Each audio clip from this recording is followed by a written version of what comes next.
Seguimos con esta segunda sesión de evidencia científica respecto al cambio climático. Tomo la palabra. Ha habido un cambio en el programa. La charla de Mayna Sach, que estaba pensada como la número 6, que sería la tercera en esta segunda sesión, vamos a pasar a la primera por un lío que ha habido con las maletas y los aeropuertos. Y sin más, pasamos directamente. Presentará a Mayna Sach, la presenta don Ezequiel Navío, conocido en Canarias perfectamente por todos los estudios y el trabajo que hace sobre el cambio climático. Muchas gracias. Bueno, buenas tardes en primer lugar. Yo voy a hacer una breve presentación de Mayna. Ella ha tenido hoy un día con unas vicisitudes un poquito así alteradas. Salió de París con un retraso de 1 hora hacia Barcelona, con un retraso de 2 horas desde Barcelona, y ha llegado aquí y le han perdido la maleta. Entonces, por eso hemos cambiado también el orden para intentar ahora ir a resolver temas de ropa y tal. Bueno, yo tenía un interés muy especial en presentar a Mayna. Como pueden ver ustedes en la documentación que se anexa en las carpetas, hay un listado de sus cargos y de todas las actividades que ha realizado. Y yo quería resaltar, por un lado, que es diputada de la Polinesia Francesa y miembro de la Asamblea Nacional de Francia, es decir, como el Congreso de los Diputados en España, pero en Francia. Es miembro de la Comisión de Derecho y de Comisión Europea, miembro también de la misión del Parlamento francés Desastre Climático, Gestión Costera Nacional y Extranjera, y es miembro de la Junta de la Agencia de Biodiversidad de Francia y del Consejo Nacional de la Costa y el Mar. Mayna ha participado en la Cumbre del Clima en París en 2015, intervino en representación de los espacios insulares, informando sobre impactos del cambio climático en los países y territorios de ultramar franceses y también de esas zonas del Pacífico de otras nacionalidades. Comprometió al gobierno francés en un mejor apoyo a estos territorios del Pacífico mediante la creación de un fondo verde nacional que tenía una partida inicial de 9 millones de euros en 2016 y que se amplió a 20 millones en 2017. Mayna es una de las voces más relevantes y comprometidas a nivel internacional en la defensa de los espacios insulares frente a los impactos del cambio climático. Ha participado, además de en la Cumbre de París, también en la Cumbre de Marrakech en 2016 y en la de Bonn en 2017. 3 citas en las que tuve el privilegio de coincidir con ella, conocer su trabajo y compartir nuestras preocupaciones comunes en la protección de las islas. En esas 3 citas le trasladé nuestro deseo de que algún día pudiéramos contar con su presencia en Canarias para escuchar su visión de lo que sucede en otras islas muy distantes en el planeta. Como todos ustedes saben, a las islas les une algo en todos los casos, ¿no? Hay islas de origen volcánico, otras de origen coralino, otras de origen calizo, sedimentario, pero todas están rodeadas de agua y todas están amenazadas de una manera especial. Por eso se habla de la vulnerabilidad de las islas ante los efectos del cambio climático. Tener a Mayna hoy aquí supone poder intercambiar criterios de unas islas que están en las antípodas, saber qué es lo que está pasando allí y que ella nos lo cuente en primera voz. Yo quiero dar las gracias a Mayna, merci, Mayna, en representación del comité organizador de este encuentro, y no solo por la exposición que va a hacer, sino también por esa puerta que abrimos con representantes ya conocidos de otras islas, de otros lugares del planeta, para que en conjunto, y esto es algo que se demanda en todas las cumbres, los espacios insulares del planeta tengan una voz propia en la reivindicación de sus derechos ante el cambio climático en los foros internacionales. Es muy importante que todas estas islas, independientemente de su composición, de su geología, estén unidas y puedan aunar voces y transmitir mensajes comunes, ¿no? Gracias, Mayna. Buenas tardes. Gracias por the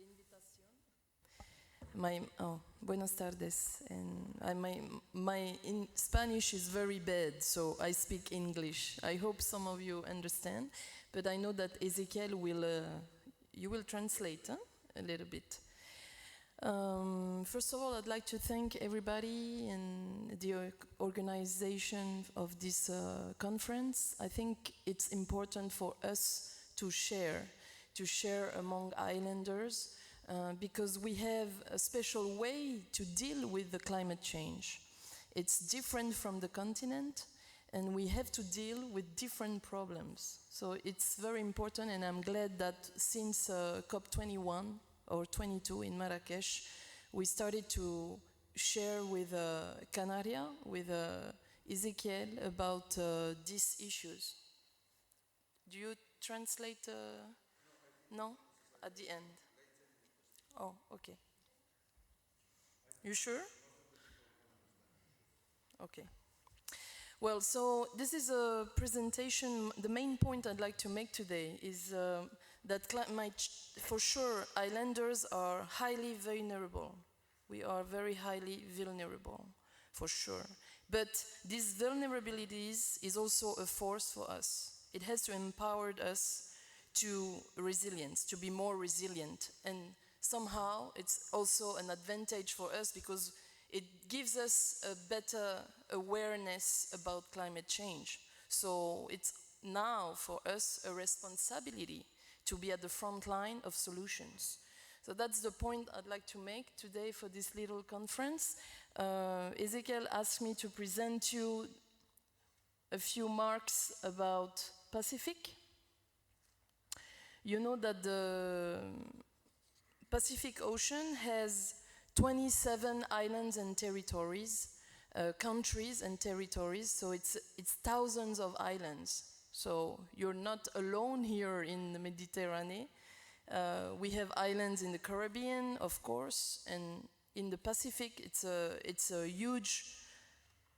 We say sometimes that's the invisible continent, because you cannot see it really on the map, but there are thousands of islanders, and in fact, we are about in the middle of it. French Polynesia, that's the country I'm coming from, which is an autonomist country, French country. Yes, sorry.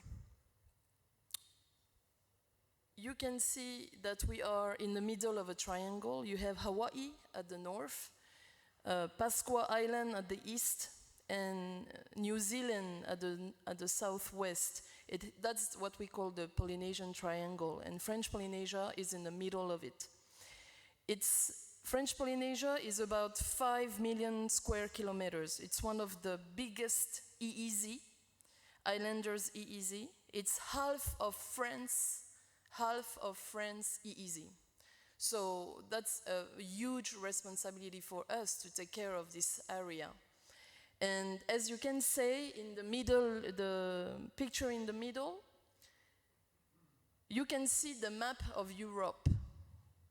It's superposed with French Polynesia. It's to give you some scale of the size of our territory. French Polynesia has 118 islands spread over a maritime space as big as Europe. So when I have to go around my what we call in French circonscription, I have like 3-hour flight to go to the north. I have 4-hour flight to go to the southeast. It's very huge. It's a very huge territory. It's also well known because we have, out of these 118 islands, we have 84 atolls, coral atolls. You say atollenos? Sí. And we have population living on these atolls. And you know that atolls has no mountain, so they are highly vulnerable to climate change right now. It's my priority. These atolls and the population living on these atolls are my priority because they're very highly vulnerable by the acidification, by the ocean warming, and as you can see, they're highly isolated in French Polynesia. So it's very important for us to build the resilience of these atolls. These atolls represent 20% of worldwide atolls. We have 1/5 of the atolls of the world. So it's not only a local responsibility, it's a worldwide one. In fact, these atolls, for sure, is a protection for lands. I mean, I'd like to make a point on reefs, because we decided with French Polynesia government to focus on reef protection. The total reefal and no reefal overseas island kilometers is 57,000 kilometers long. And most of it, 90%, is in the Pacific. So France has this responsibility to help its territories, its French territories, New Caledonia, French Polynesia, to help us to build this resilience.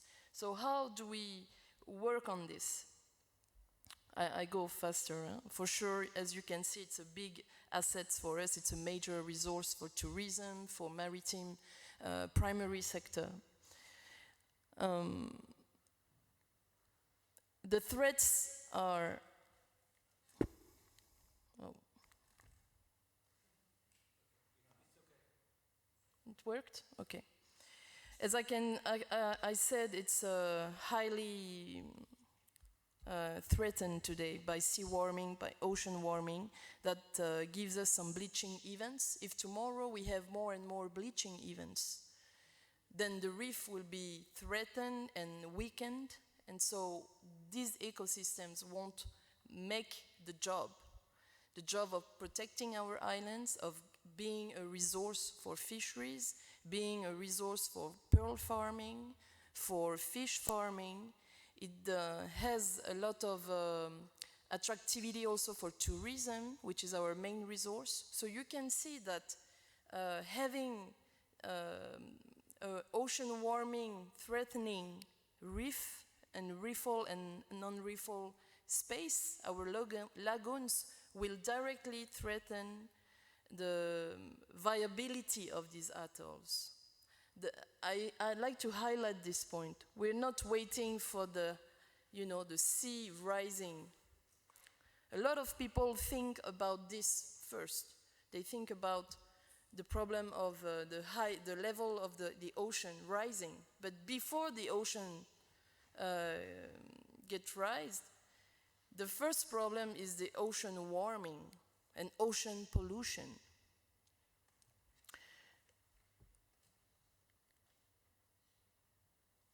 In protection, French Polynesia is, we can say that we are using ancestral system to promote modern tools. In fact, Polynesian have a strong link with ocean. We are people from the ocean. This is how Polynesian islanders feel about it, because they're navigated from the west to the east. It's really part of our life, and it has a strong link to protect this space. And our ancestors had local solutions, sustainable way to deal with it. They used to have their own MPAs. They created MPAs a millennia ago. They used to have alternative MPAs, so they would open some space in the lagoon and close it sometimes. And I think it's very important for us to remember these facts and to reappropriate this ancestor way to deal with ocean. This is what we do. It's not only talk. That's what we clearly do now in French Polynesia. So we try to reappropriate these techniques, and we can see the impact. Because it is a tradition, we can see that the population is much more enhanced in the mechanism of protection. So this is also what we share with other islanders. So I don't know if in the Canaria, maybe you have that old system, you have that old tools, And I think it's important to not forget these things, and of course to modernize in modern tools, but to use this traditional way to deal with ocean in order to better sensibilize the population. I won't say all the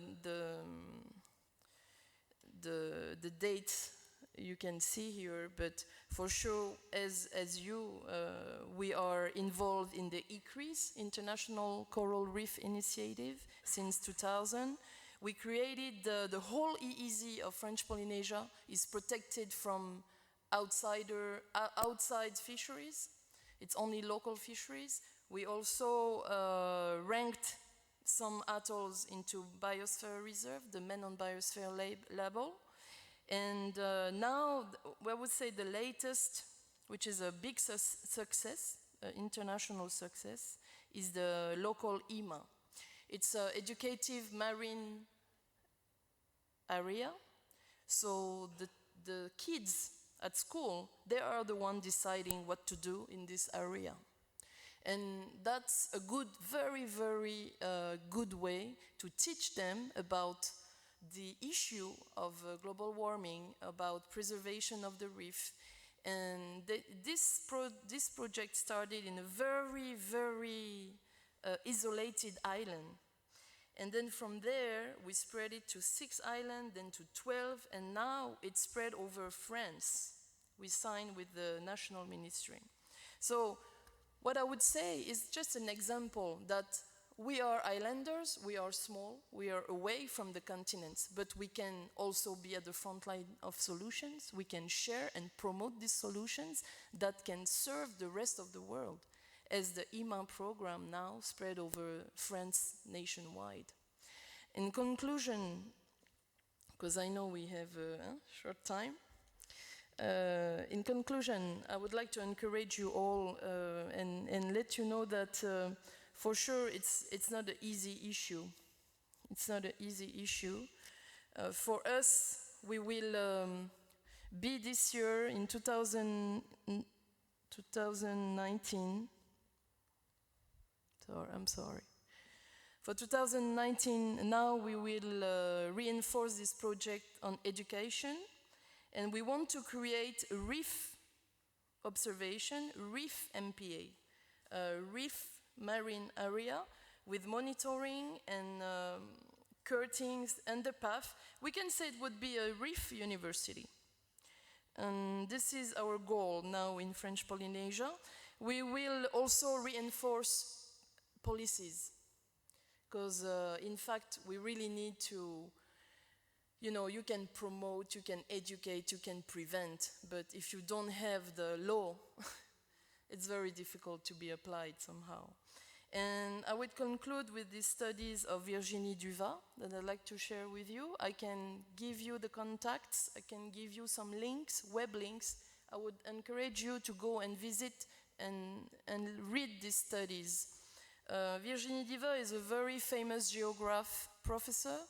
I'm not a specialist, but I work a lot with big specialists and professors that helps us to make good decisions.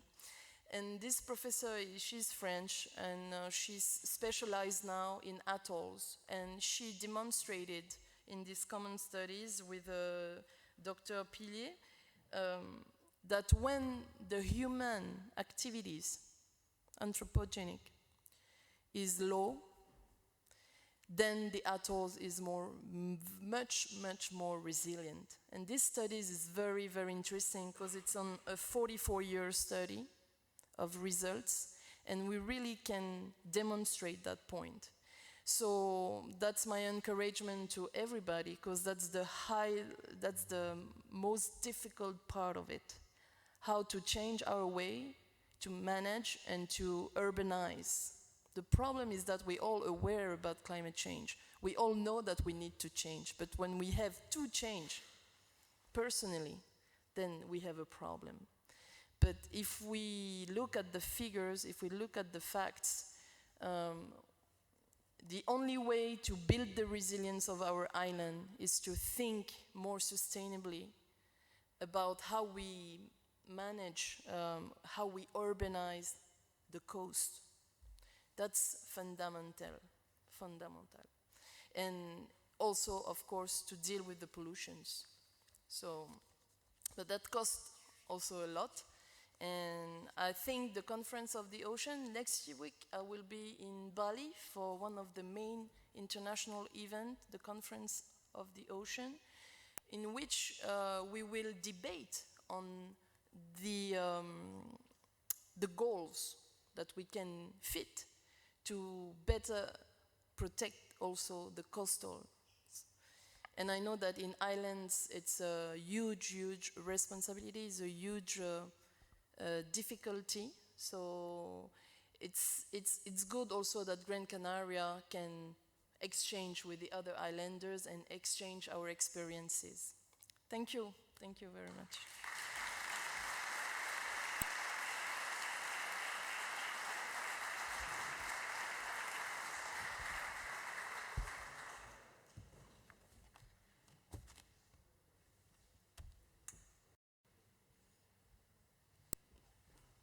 It's good, huh?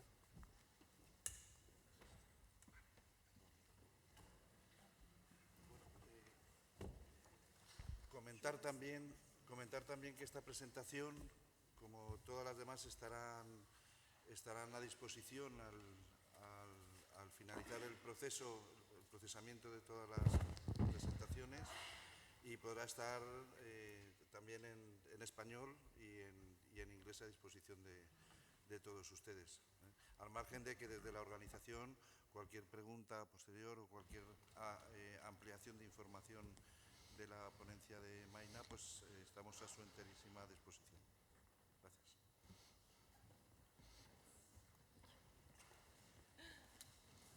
El mando está ahí. Venga, sí. Empiezo. Bien, a continuación, en la siguiente charla, el profesor don Santiago Hernández León, catedrático de Zoología y reconocido investigador que ha trabajado intensamente en el efecto del clima y la ecología y la fisiología de organismos marinos, y tiene un gran conocimiento sobre el papel del plancton en el flujo del carbono en los océanos, que es fundamental para entender el cambio climático también. Así que, adelante. Bien. Muchas gracias. Muchas gracias. Casi no hay que argumentar qué es lo que está ocurriendo en el planeta, ¿no? Aquí tenemos los últimos 400.000 años que hemos estado hablando anteriormente, y la cantidad de dióxido de carbono durante las glaciaciones y los periodos cálidos, ¿no? Más actividad biológica, más dióxido de carbono, y al contrario. Y fíjense 2001 dónde está, ¿no? Y dónde está 2100. En este momento, que estamos en 400 y algo partes por millón de dióxido de carbono, estamos ya fuera de escala.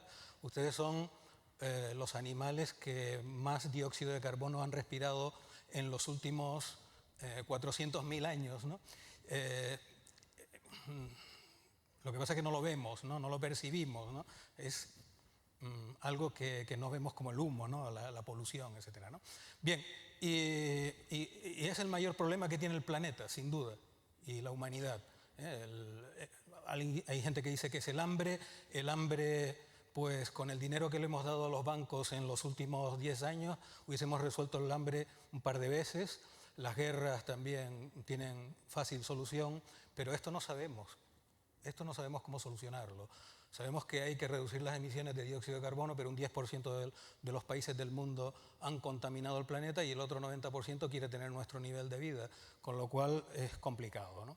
Bien, bueno, estábamos a principios de los años 90 navegando por el estrecho de Neumayer en la Antártida, uno de los sitios más bonitos del mundo, sin duda, y venía el barco americano de oceanografía delante del nuestro. Empezamos a hablar, estaban allí los grandes de la oceanografía de Estados Unidos, y cuando vénganse a tomar una cerveza, lo típico, ¿no? Y nos dijeron, hombre, vamos a hacer una estación de series temporales para medir las consecuencias del cambio climático, pues en Hawái y otra en Bermudas. Hombre, ustedes están en Canarias, hagan una en Canarias, ¿no? Nosotros encantados, llegamos aquí, proponemos al gobierno hacer esto, y bueno, al final nos hurtan el proyecto, no voy a decir robo porque si no me meten en la cárcel, y no hubo violencia. Y entonces pues se empezó a hacer esa estación, pero sin medir todo lo que había que medir, que es cómo el océano absorbe ese dióxido de carbono. Desgraciadamente, bueno, pues en Canarias los sátrapas de la academia y de la ciencia pues todavía están por ahí, ¿no? Desgraciadamente, nos dejaron sin una información a nivel mundial extraordinaria. Bueno, para esto pues siempre está la imaginación, ¿no? Ahí tenemos lo que vimos antes del dióxido de carbono y fíjense, estos son datos del grupo de Cuevas, ¿no? Como ya hemos superado los 400 ppm, el 5 de mayo estábamos muy por encima, casi en el punto de no retorno, ¿no? Como antes estábamos hablando, ¿no? Estamos en uno de los mayores problemas que tiene la humanidad, ¿no? Bueno, esta ha sido la temperatura, la anomalía de temperatura desde el principio de siglo y observen cómo hay periodos cálidos, periodos fríos, periodos cálidos, que son variabilidad natural del planeta, y cómo en los periodos cálidos pues, ha aumentado la temperatura extraordinariamente, los periodos fríos se han mantenido, en el cálido en los 70, 80, 90 se disparó aquí. Bueno, hay discusión si está subiendo o no está subiendo, porque no hay muchos datos, es un debate científico en este momento, pero para 2025 por ahí tendremos un periodo cálido, ¿no? Entonces va a ocurrir esto, pero no aquí, sino aquí, ¿no? Entonces tenemos un siglo por delante bastante complicado, ¿no? Bien, estos organismos que se han dejado de estudiar aquí, pues tienen la misión de absorber ese dióxido de carbono que está en la atmósfera, que está en equilibrio con el océano, con aquello de la fotosíntesis que estudiamos cuando pequeños, ¿no? Pues se absorbe dióxido de carbono y se produce oxígeno, y ese dióxido de carbono ahora está en forma de partícula, que se lo comen pues, todos estos organismos que ahora vamos a ver, etcétera, y al final se transporta hacia la zona profunda, ¿no? No es como en tierra, que el árbol crece, absorbe carbono, pero se cae, ¿no? A los 10, 20, 30 años, y las bacterias toman ese carbono, lo transforman en CO2 y lo devuelven otra vez a la atmósfera. En el océano se queda secuestrado durante cientos de años, con lo cual lo que estamos estudiando precisamente es ese tipo de mecanismos, ¿no? Bueno, pues ¿cuáles son? Pues todos estos organismos de muy diversos tamaños, ¿no? Y bueno, me pusiste la que no era, pero te perdono. Fíjense esos organismos del fitoplancton, ¿no? que son pues microscópicos, son los vegetales del océano, son pequeñitos, ¿no? Son las hierbas, ¿no? Que hay en la naturaleza, y bueno, con esas formas extraordinarias que se lo comen, pues se lo comen estos otros. A ver si lo pasamos. Bien, que lo había arreglado esta diapositiva. No pasa nada. Se lo comen estos otros que tienen 1 milímetro, que son como las ovejas en el mar, ¿no? Lo que pasa es que aquí son muy pequeñitas, ¿no? Y a estos pues se los comen pues los peces, ¿no? Bueno, ahí tenemos los huevos y las larvas de peces muy, muy pequeñitos, ¿no? Que se comen ese plancton y luego crecen, y los peces pues no tengo que presentárselos, ¿no? Pues se lo habrán comido en múltiples ocasiones, ¿no? Pero bueno, es una de las cuestiones que también están afectadas por el cambio climático, ¿no? Bien, antes hablaba José Luis de los grandes desiertos oceánicos, ¿no? Todo eso que ven en azul es un desierto. ¿Un desierto por qué? Porque el agua es muy cálida, y cuando el agua es cálida no se mezcla la profunda con la superficial. Y entonces pues no pasan los nutrientes, nitratos, fosfatos, que le ponemos a las plantas para que crezcan, ¿no? Bueno, pues están por debajo de 100 metros, una cosa así. Y donde hay luz, pues o no hay o se han consumido, ¿no? Bien, y en cambio en el norte sí que tenemos el agua verde igual que en tierra, ¿no? Porque ahí hay una gran producción primaria, el agua se enfría mucho en invierno, se mezcla totalmente y los nutrientes están a disposición de esos vegetales, ¿no? Bueno, esto tendría que funcionar, pero ya comprobamos que no funcionaba, era un pequeño vídeo, ¿no? Pero donde vemos como en verano, en primavera-verano, todo esto se vuelve verde, incluso el océano, ¿no? Y en invierno pues deja de estar verde, ¿no? ocurre lo mismo en tierra que en el océano. Y aquí en invierno se vuelve un poquito verde, ¿no? En nuestra zona, ¿no? Es decir, vivimos en un desierto, pero disfrutamos de un pequeño oasis. ¿Por qué ese oasis? Observen la temperatura en los 100 primeros metros. En verano es muy cálida, ¿no? Y cuando llega diciembre empieza a enfriarse y alcanza unos 18 grados, ¿no? Entonces ahí se mezcla el agua superficial con la profunda y hay nutrientes, ¿no? Que suben a la superficie, con lo cual tenemos como si dijéramos un oasis, una chimenea, ¿no? de nutrientes llegando a la superficie.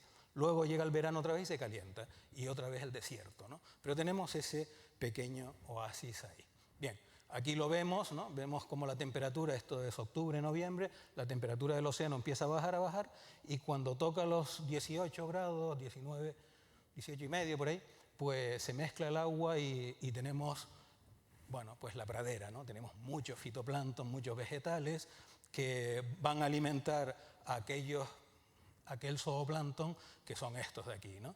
Es decir, que aquí crecía el fitoplancton, aquí tenemos el zooplancton, es lo que nosotros llamamos el bloom de finales de invierno, ¿no? Y es lo que fertiliza nuestras aguas y es de lo que viven nuestros pescadores, en definitiva, ¿no? Bien, pues ahí lo tenemos otra vez el ejemplo, el fitoplancton, la temperatura, el zooplancton y las larvas de peces. Es decir, un poquito después empezamos a tener larvas de peces pues, que están creciendo, comiéndose ese fitoplancton y sobre todo ese zooplancton que tenemos ahí en el océano, ¿no? Y claro, dependiendo de que se produzca este bloom en mayor o menor medida, pues estos van a tener más o menos alimento, ¿no? Bien, pues lo que hemos descrito es ese oasis que se produce durante el invierno, ¿no? Y que trae una pequeña riqueza, un sitio pues, con más actividad biológica durante ese invierno, ¿no? Bien, vámonos ahora a lo que ha ocurrido en Canarias, ¿no? Fíjense en este trabajo de Javier Aristegui y colegas, pues como comparando la temperatura de principios de los años 90 con la de los años 2000, pues hay un calentamiento, ¿no? En toda la corriente de Canarias, en rojo, es que el agua se ha calentado pues, en esta proporción, medio grado o 1 grado, ¿no? Y la cantidad de plantas, de ese fitoplancton, pues ha disminuido aquí en toda esta zona, en azul. Y claro, la gran pregunta, ¿esto es el cambio climático? ¿No es el cambio climático? ¿Es variabilidad natural? Fíjense lo que encontramos. Bien, primero un trabajo precisamente del grupo de Tenerife, ¿no? Donde observan desde 1950, estos son los 50, perdón, los 50, los 60, 70, 80, 90 y 2000, cómo en invierno el anticiclón que tenemos sobre el océano pues se va metiendo en África, ¿no? Y al final, durante principios de siglo, pues ya se ha metido en invierno totalmente. Con lo cual, pues el polvo, pero también el calor, ¿no? Que llega hacia el océano en invierno. Desconocemos en la actualidad las repercusiones de esto, ¿no? Y estamos precisamente en eso, ¿no? Pero es muy interesante cómo el patrón atmosférico ha cambiado. Pero también ha cambiado el patrón en el agua superficial. Ahí tenemos arriba 35 norte, más o menos por ahí por el estrecho, un poquito más abajo, 10 grados norte abajo, pues Guinea-Conakry por ahí. Y fíjense, estas son anomalías de temperatura en el océano. Fíjense en el 95, que lo subrayo, cómo de repente el océano da un vuelco y se calienta medio grado. Pero en nada, en 1 año, 2 años, una cosa así, ¿no? Y es ese vuelco que vemos ahí. Y en nuestra latitud, sobre 25 grados norte, pues fíjense que también ocurre eso. Si lo miramos con detenimiento, pues tenemos una temperatura que ha dado un salto, ¿no? En muy poco tiempo. No es lo de esperar de un cambio climático que es progresivo, ¿no? Sino que en muy poco tiempo hay. Y además con consecuencias biológicas. Sabemos que hay un cambio en la temperatura y un cambio en los peces, ¿no? Porque en estos años, antes del 95, teníamos sardina pilchardus, que es la sardina de ley, la sardina de calidad, ¿no? Y de repente desaparece, no se reproduce y tenemos la otra sardina, que es la lacha, Sardinella aurita, que aunque ustedes lo vean por ahí en las pescaderías como sardina de ley, es mentira. Lo que pasa es que hay que saberla distinguir, ¿no? Y es una sardina de aguas cálidas que vive más al sur de Canarias y de repente desaparece un recurso y es sustituido por otro absolutamente diferente. O sea, hay un cambio en las especies, pero claro, ¿qué es lo que pasa en medio, ¿no? Esa fue la gran pregunta, ¿no? Bien, la sardina pilchardus, pues eso, tiene mayor valor comercial que la sardina laurita, pero bueno, también es un cambio que afecta a la sociedad en este caso, ¿no? Bien, ¿y qué es lo que pasó? Pues ahí tenemos lo que ya nos mostró el doctor Cuevas, ¿no? La oscilación multidecadal del Atlántico, ¿no? Que es la variabilidad natural de la temperatura del océano. O sea, hay periodos fríos, periodos cálidos, fríos, una vez que le quitamos la tendencia al calentamiento global, ¿no? Y lo que ocurrió, pues, que en el año 95 hubo un salto extraordinario de valores muy fríos a valores muy cálidos. O sea, hubo un cambio absoluto en la circulación del Atlántico y en la temperatura del Atlántico, que no es cambio global, no es cambio climático, porque aquí también teníamos un periodo cálido, ¿no? ¿De acuerdo? Esto es una variabilidad natural del océano. Es decir, que ese cambio que nosotros vimos y ese cambio en las especies viene motivado por esa circulación general, ¿no? Entonces ya nos fuimos un poquito más al detalle, ¿no? Y fíjense qué es lo que ocurre hasta 1995. Estos son 18 grados, pues me imagino que lo verán, ¿no? Y observen cómo la temperatura en Canarias en invierno baja de 18 grados durante todos estos años, salvo un año por ahí, este de aquí, que no llega a 18 grados. Es decir, los inviernos en el mar eran fríos, ¿no? Relativamente fríos, ¿no? Y en cambio, a partir del 95, pues años que no llegan a esos 18 grados, pues uno, otro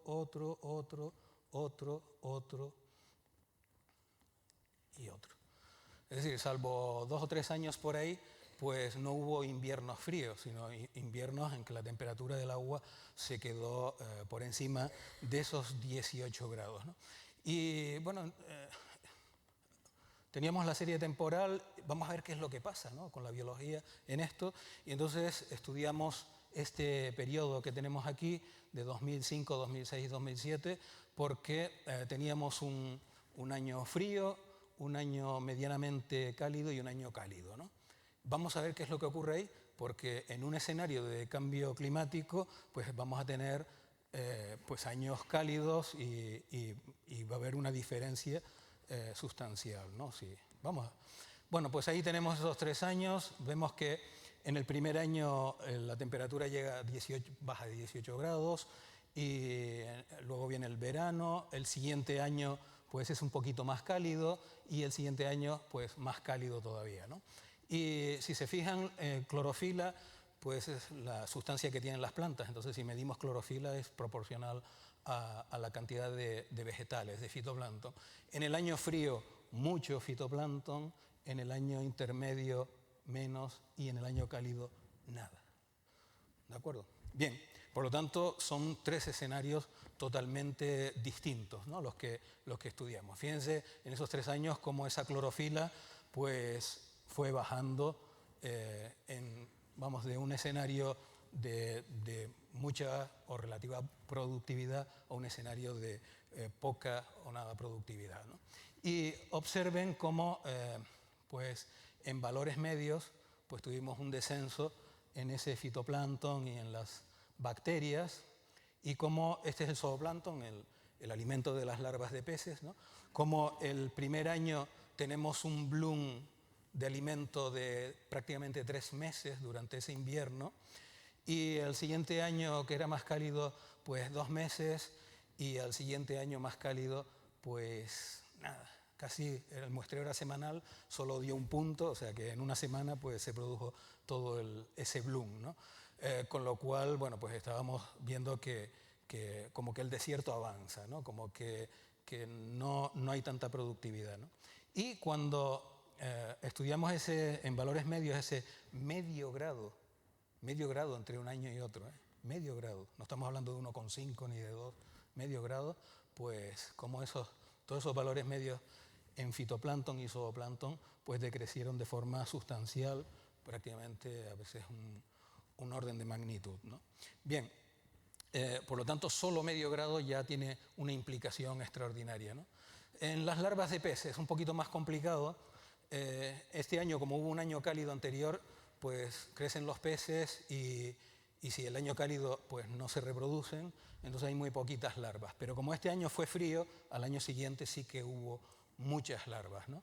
Pues aquí, bueno, 1,2 individuos por metro cúbico del océano, ¿no?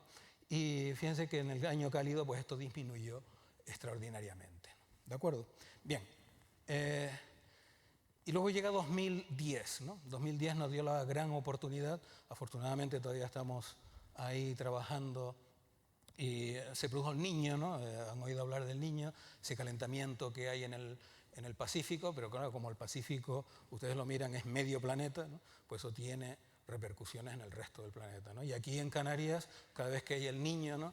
Pues nuestros estudiantes, cada vez que tienen un rato, se ponen al sol, ¿no? Porque son años para irse a la playa, ¿no? Y en efecto, ese año pues también se produjo esa consecuencia del Niño en nuestras aguas. Y bueno, tengo que poner esta, que es lo que había cambiado. Observen qué fue lo con la temperatura. Antes veíamos la chimenea aquella en azul, ¿se acuerdan? Que de años fríos y años menos fríos, pues en este año no hay chimenea. O sea, el agua se queda absolutamente estratificada y los nutrientes que están abajo pues no pueden subir a la zona fótica, por lo tanto los vegetales no pueden crecer y por lo tanto los que se comen a los vegetales y los que se comen a los que se comen los vegetales, es decir, toda la trama trófica, ¿no? Y de hecho en la producción primaria pues se ve, ¿no? Esto es el año y estos son los meses y este es el año, fíjense, 2010, que como que la gráfica está partida ahí, ¿no? Está partida, ¿no? Fue cero. Prácticamente la producción primaria fue muy pequeña durante ese año, ¿no? Bien, por lo tanto tenemos un año ahí que sería el escenario del futuro, ¿no? Del futuro, ¿no? Fíjense en los valores de temperatura entre 2005, el año frío, y el año cálido, ¿no? 18,5, 19,7, un grado y poco, ¿no? Un grado y poco. Y observen observen la clorofila, la cantidad de fitoplancton, pues 0,6, 0,1, 6 veces mayor. Bien, una diferencia extraordinaria, o sea, de ver un prado a ver un desierto, ¿no? Ese es el símil, ¿no? Y en aquella gráfica que vimos antes de las larvas de peces, ¿no? Cuando ahora en 2010 hacemos la gráfica otra vez, bueno, aquí empezábamos la escala en 0,4 porque nunca pensamos que había menos de 0,4 larvas, ¿no? Pues fíjense, 0,4 aquí, 0,1, o sea, apenas larvas, nada, o sea, afectó a la pesquería de forma absoluta, ¿no? Es decir, que ese es el escenario que nos podemos encontrar en un futuro de años cada vez más cálidos, ¿no? Y bueno, estos son datos de Fernando Bordes y de Antonio Barrera, gente que ha trabajado en acústica, evaluando los peces, que bueno, que tampoco les han dejado mucho, ¿no? Pero esto es una cosa que deberíamos hacer todos los años e incluso 2 o 3 veces al año, ¿no? Porque si sabemos cuántas cabras tenemos y cuántas ovejas tenemos, también necesitamos saber cuántos peces, ¿no? Pues bueno, desgraciadamente en estas asirocadas islas pasa esto, ¿no? Pero bueno, esto es un año frío, ¿no? Esos años 80, ¿no? Años fríos, ¿no? Y fíjense, pues los peces, coincidiendo con los puertos pesqueros, curiosamente, ¿no? Y fíjense en un año cálido, a final de los 90, ¿qué es lo que encontramos? O sea, la diferencia de peces entre un año frío y un año cálido es absoluta, sustancial, ¿no? Y de hecho, en estos años tenemos a los pescadores, uno se lee el periódico, pidiendo subvenciones porque no tienen para comer, ¿no? No tienen para comer. E incluso ven a los atunes que siguen viniendo por aquí, ¿no? Ven a los atunes pasar y no los pueden pescar porque no tienen peces, no tienen caballa, no tienen sardinas, etcétera, para poder capturarlos. Necesitan el cebo y no lo tienen, ¿no? O sea que la riqueza encima les pasa por delante de sus narices, ¿no? Han sido años terribles para esa comunidad de pescadores aquí, ¿no? Bien, por lo tanto, lo que tenemos es que en un escenario anterior a los años 90, pues teníamos ese oasis, pero el desierto fue avanzando, los desiertos oceánicos van avanzando, van ocupando el oasis, y este es el escenario de futuro que predecimos, es decir, que el desierto al final terminará por tapar ese oasis, ¿no? Ese símil es, yo creo que es muy interesante para saber lo que se nos viene encima y sobre todo pues tener alguna estrategia con esas comunidades de pescadores, ¿no? Bien, y bueno, ya por último han oído hablar de las famosas mal llamadas microalgas, ¿no? y cianobacterias, ¿no? Que siempre han estado ahí, siempre han estado ahí. O sea que cuando hay un verano muy cálido, pues se mueren, flotan y se pudren en la superficie, ¿no?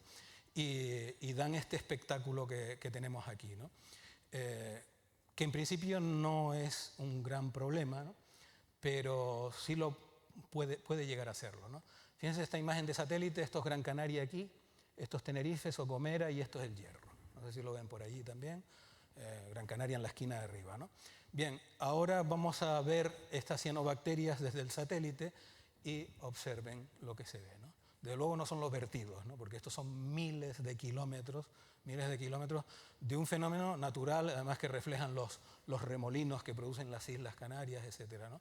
Pero es un problema primero natural, inducido por veranos muy cálidos que siempre han estado ahí, pero que ahora producen estos problemas. Y no quiero alarmar, pero en Florida esto da lugar a otras mareas de dinoflagelados, de unos organismos del plancton que son tóxicos, ¿no? Y producen pérdidas por millones de dólares en la acuicultura y en la maricultura y en fin, en la pesquería local, ¿no? Y eso todavía no ha ocurrido aquí, ¿no? Todavía no ha ocurrido aquí. Incluso hay sitios en el Pacífico donde ocurre esto y tampoco ha ocurrido. Pero no nos vamos a esperar a tener el problema en casa, ¿no? Entonces habría que empezar a trabajar este aspecto, ¿no? ¿No? El chiste de Morgan, ¿no? Resulta que las microalgas son bacterias, ¿no? Qué tranquilidad, ¿no? O sea, creo que es muy ilustrativo. Tenemos que tomar cartas en el asunto con este problema, ¿no? Bueno, en conclusión, los desiertos oceánicos se están expandiendo, nosotros estamos en el borde del desierto y estamos en un gran problema. Hay una pérdida de intensidad y duración de los eventos productivos, hay efectos sobre la biodiversidad, como vimos con las sardinas. También hay especies que aparecen en el Hierro, están muy contentos porque les ha aparecido en estos años cálidos una especie de gallo, ¿no? Que tiene bastante valor comercial. Y, en fin, va a haber cambios, a veces a gusto y disgusto, ¿no? Efectos sobre las pesquerías y, si hay efectos sobre las pesquerías, efectos sobre la sociedad y una urgente necesidad de mitigar los efectos, sobre todo preparar a la sociedad. El cambio climático, si al final no lo podemos evitar, que yo espero que sí, que en este siglo la sociedad mundial se ponga manos a la obra, por lo menos hay que prepararnos para lo que viene. Y para prepararnos para lo que viene, lo único que hace falta es ciencia, pura y dura, ¿no? A ver si se conciencian nuestra gente. Muchas gracias.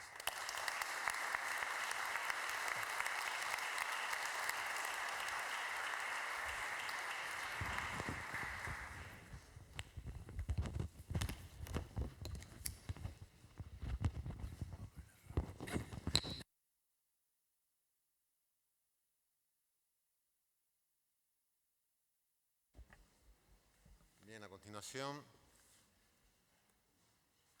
doña Luz Paramio, coordinadora científica del Fondo Regional de Ciencia y Tecnología del Gobierno Regional de Azores, con una amplia experiencia en proyectos internacionales, especialmente dedicados a las acciones de cooperación en áreas de la mejora de políticas que permitan desarrollo económico, siempre orientados con un principio de sostenibilidad. Nos hablará sobre su visión de estos temas. Muchas gracias. Hola, buenas tardes. Me gustaría agradecer al Centro de Gran Canaria de la UNESCO por la invitación y en especial a la Universidad de Las Palmas de Gran Canaria en persona de Alonso Herrera, que ha sido la persona que me ha invitado para estar aquí, y agradecer la oportunidad de poder compartir con los excelentes oradores que hemos tenido, los cuales muchos de ellos han sido mis profesores, dado que he estudiado aquí en la Universidad de Las Palmas, también Ciencias del Mar, por lo cual estoy muy orgullosa de poder estar aquí, presentando mi trabajo. La perspectiva que voy a seguir es totalmente diferente de todo lo que se ha presentado, con mucha carga científica. Voy a presentar el otro lado, el lado de cómo usar el conocimiento científico, cómo transferir el conocimiento científico y aprovechar ese valor para tomar decisiones acertadas y soluciones consensuadas, ¿no? Y muchas veces esa transferencia de conocimiento falla, pero es necesario ir a buscar las herramientas, tanto financieras, los recursos humanos, para poder ver y tener una visión más integrada del proceso de transferencia de conocimiento, el proceso de decisión, pero al mismo tiempo esa visión integrada en unir dos mundos como es el océano y el cambio climático. Yo voy a hablaros un poquito, antes de comenzar, de una perspectiva del océano en general. A ver si salimos ya. Vale, yo voy a hablaros un poquito del enfoque integrado de apoyo a la decisión y qué hacer o cómo hacer para ir a usar este conocimiento y este conocimiento le sea dado valor. A ver, un segundo. Voy a hablar del desarrollo sostenible, en el cual se encuadra esta agenda, de este evento, del océano y cambio climático, y de la cooperación en investigación e innovación para apoyar a la decisión y un enfoque desde las Azores, ¿vale? Lo que estamos haciendo nosotros. Afortunadamente, Azores son 9 islas, se encuentran en el centro del Atlántico y en este momento estamos siendo identificadas como desde una componente geopolítica a nivel de cooperación internacional. Entonces estamos viviendo un momento muy importante de decisión y de decisión a nivel internacional, sobre todo para el Atlántico. Vamos a hablar del principio de los... Solo quería dar este apuntamiento antes de empezar a hablar. Los objetivos de los 17 objetivos del desarrollo sostenible, tenemos 2 que tienen una importante relación, para mí una de los mayores relaciones, que es el 13 y el 14, que es la acción por el clima y el océano, la gobernación de la vida submarina, ¿vale? Entonces, yo considero que estos 2 no se pueden separar debido a su importante relación. También biodiversidad sería uno, ¿no? Pero estos 2, las acciones que se hayan tomadas a nivel internacional y a nivel político tienen que estar muy equilibradas y articuladas. Bueno, desarrollo sostenible. ¿Esos principios son aplicables a nuestros territorios insulares? Eso es algo que se tiene que tener muy en cuenta, porque muchas veces en las cocinas internacionales son realizadas unas recetas que se tienen que aplicar a todo el mundo, a una escala global, ¿verdad? Y a veces eso no funciona, no es tan fácil aplicar, hacer esa transposición en las diferentes escalas hasta llegar a una escala local de territorio archipelágico, ¿no? Archipelágico. Bueno, hablar un poquito de si son o no aplicables a los territorios insulares. Mi presentación sobre todo va a ir a lanzar unas ciertas reflexiones para después ver cómo lo integramos. El océano y la implementación de los principios en las diferentes escalas, la escala planetaria, es muy importante que cuando hablamos de cambio climático o hablamos del océano tengamos la noción de que el océano es una escala planetaria y que es uno de los sistemas más importantes, planetarios más importantes, y que tiene las repercusiones del cambio climático, es realmente el elemento que recibe los choques y los principales cambios. Y de ahí la importancia de abordar a nivel político el océano y el clima, importantísimo. Por ejemplo, nosotros en Europa tenemos el clima y la energía, ¿no? El paquete político, pero muchas veces nos olvidamos que economía azul tiene que tener esta articulación. Bueno, algunas reflexiones son que tenemos que pensar un poquito en los límites, en las boundaries. Por ejemplo, el Estocolmo Institute usa mucho el concepto de Earth Boundaries. Usar también un poquito este principio de Ocean Boundaries, ¿no? La capacidad de carga del océano. ¿Será que la hemos superado? Estamos viendo muchos efectos, ¿no? En las pescas principalmente, pero habría que pensar exactamente si esa capacidad de carga se ha superado o no y empezar a demostrar todos nuestros estudios científicos, a lo mejor en ese sentido, en la capacidad de carga para demostrar a los políticos que lo hemos superado y que estamos en unas condiciones un poquito asustadoras. Después, hablar del potencial de una buena gobernanza del océano para la sostenibilidad del planeta. Bueno, la palabra gobernanza está muy de moda, pero lo que quiere decir es un sistema, ¿no? La gobernanza tiene que ser entendida como un sistema en el cual tiene política, tiene instituciones, tiene personas y tiene dinámicas, ¿no? Y al tener esta visión de la gobernanza, cuando la aplicamos al océano o a cualquier sistema de la Tierra, tiene que ser entendida como eficacia y tiene que ser entendida con la componente social. No podemos estudiar los sistemas sin estudiar la interacción socioecológica. El sistema social es muy importante porque realmente la gobernanza es basada en comportamientos y todas sus decisiones son comportamientos, ¿no? A un nivel diferente. Por eso es muy importante tener una buena gobernanza y tener una participación ciudadana. Es importantísimo, como nos había dicho nuestra ponente anterior, hablar de cómo envolver las personas, los locales, porque es la única manera de recoger también otro tipo de conocimiento que existe, que es conocimiento a lo largo de los años. También puede apoyar a la decisión y tener unas repercusiones mucho más efectivas a nivel de decisión. ¿Por qué no hablar de cambio climático como una componente de la gobernanza del océano? A nivel de cuadro institucional, a nivel internacional, el océano tiene un cuadro muy definido, mucho más definido que el cambio climático. Cambio climático son muchas dinámicas, tenemos acuerdos internacionales, pero la Convención del Cambio de las Naciones Unidas para la Ley del Mar, UNCLOS, tiene mucho peso político y tiene una estructura muy sólida. ¿Por qué no en la parte del clima empezar a articular el clima en la parte de la gobernanza o empezar a por lo menos hablar entre los dos bodies de las Naciones Unidas? Otros instrumentos, ¿qué instrumentos podemos usar desde la investigación para el apoyo a la decisión? Hay instrumentos como los que hemos visto hoy aquí. Ha habido personas que aquí han presentado sus resultados y es una manera reactiva de comunicar que hay maneras de tomar decisiones diferentes, ¿no? Bueno, pues esto también empezar a pensar cómo podemos dar valor a lo que nosotros investigamos. Ya no existe financiación para, es una pena, pero para la ciencia fundamental no hay financiación. Los políticos están restringiendo cada vez más ese financiamiento. Tenemos que buscar maneras de demostrarle que lo que nosotros hacemos es bueno, ¿no?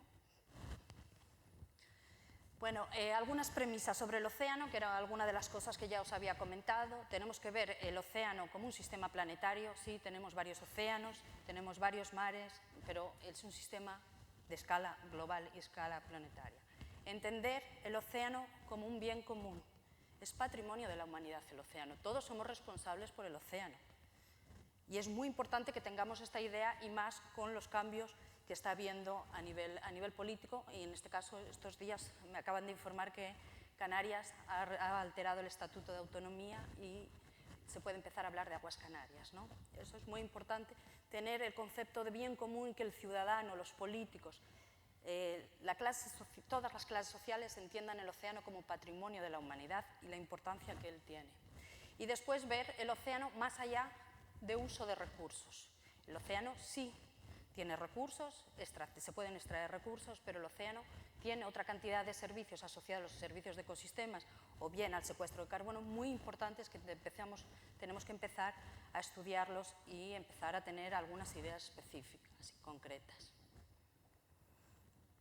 Bueno, océano y cambio climático. Se habla mucho del océano y del cambio climático, pero a los políticos solo les llegan lo que sale del IPCC o lo que sale de algunas reuniones, bueno, como París, la COP de París o la próxima COP que va a haber ahora en Polonia, ¿no? Pero lo que es importante es que tengamos idea que la acidificación, la pérdida de oxígeno y el aquecimiento, no sé la palabra en español, el warming, el calentamiento, gracias. El calentamiento son los tres principales, pero existen más, ¿no? Y tienen que ser identificadas y tienen que ser transferidas a la clase política. Tenemos que informarles, esforzarnos un poquito para ver si de una vez oyen, ¿no?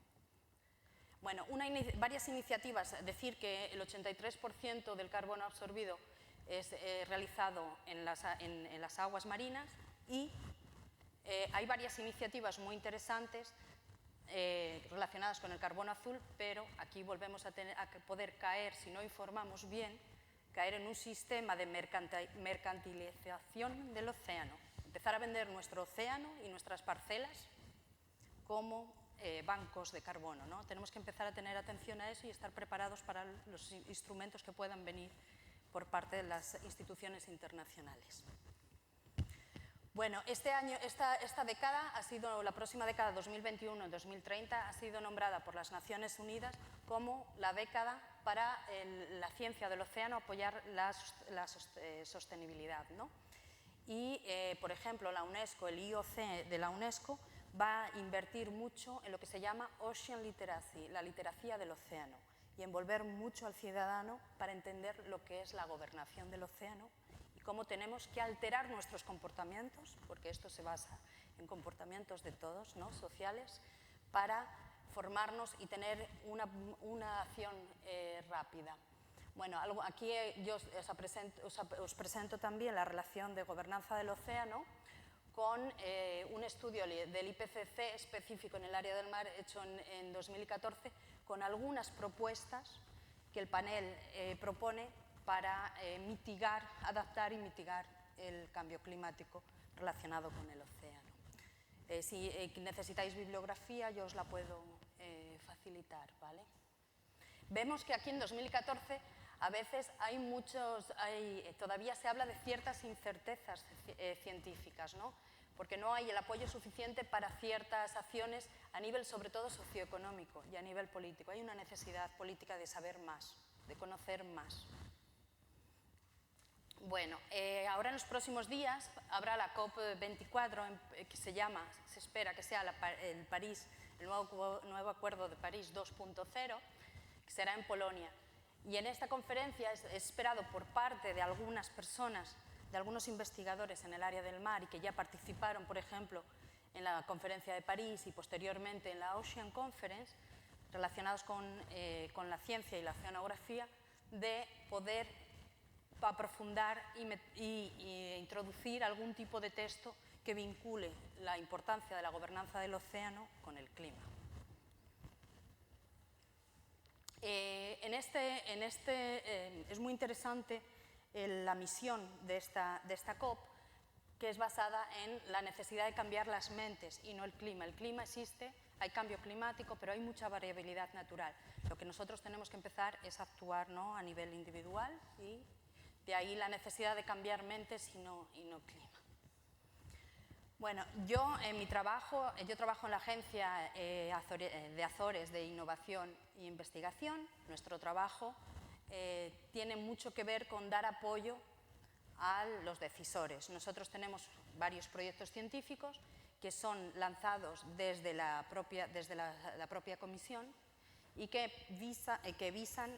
pretenden implementar directivas europeas a escala regional, ¿vale? Entonces, es muy importante aprovechar esta onda de financiamiento que hay para apoyo político, para apoyo de implementación de leyes y de cuadros.